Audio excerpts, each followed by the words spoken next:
بيان إلى الرأي العام مع التجاهل المستمر والمخزي للعالم الإنساني الذي لم يلقي يوما بالا لمعاناة شعوب المنطقة في ظل سيطرة الاحتلال التركي الذي مارس بوجوده أبشع الانتهاكات والجرائم الوحشية وترك لمرتزقته خيارا مفتوحا ليمارسوا أبشع أنواع الجرائم بحق أهالي المدن المحتلة. ففي واحد من أفظع الانتهاكات الوحشية ارتكب أحد مرتزقته من ميليشيات ما يسمى العمشات جريمة نكراء باغتصاب طفلة عفرينية لم تتجاوز عمر العاشرة.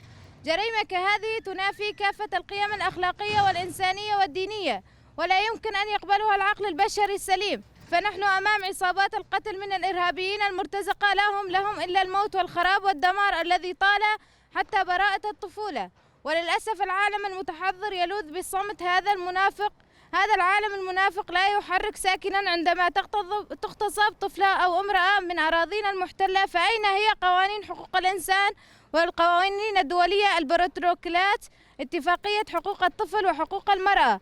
إنهم يتحملون ذنب ما يرتكب من مناطقنا. إن هذا الاحتلال ما يمثله من ذهنية حزب العدالة والتنمية التركي ورأس حربته أردوغان لن يتوقفوا ما لم يوقفهم العالم، بدءا من الشعب التركي الذي أمامه فرصة كبيرة مع اقتراب الانتخابات التركية لتغيير مصيرهم ومصير الشعوب التي تعاني من وطأة هذا الاحتلال الذي أن بقى في السلطة لن يتوقف خطره عن التمدد وسيولد عهدا جديدا يحمل بصمته الإجرامية لتشمل العالم أجمع.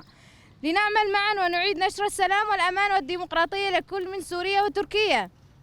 باسم مكتب تجمع نساء زنوبيا في الطبقة وريفها ندين بأشد عبارات الاستهجان والاستنكار الشديدين هذه الجريمة المروعة بحق طفلة بريئة من قبل مرتزقة الاحتلال التركي الذين لا نستطيع أن نصفهم بأقل من وحوش بشرية تجردت من إنسانيتها لتناسق خلف رغباتها الدنيئة وتغتال براءة الطفولة. فهذه الجريمة تكرار لجرائم سابقة طويت ملفاتها دون محاسبة هؤلاء المجرمين الذين يتوقنون بعد كل جريمة ليصبحوا أشرس وأفظع من ذي قبل. إننا نطالب المجتمع الدولي ومجتمعات حقوق الإنسان بالكف عن صمتهم المخزي والتحرك بشكل جاد ومحاسبة هؤلاء المجرمين وحماية أهالينا في المناطق المحتلة.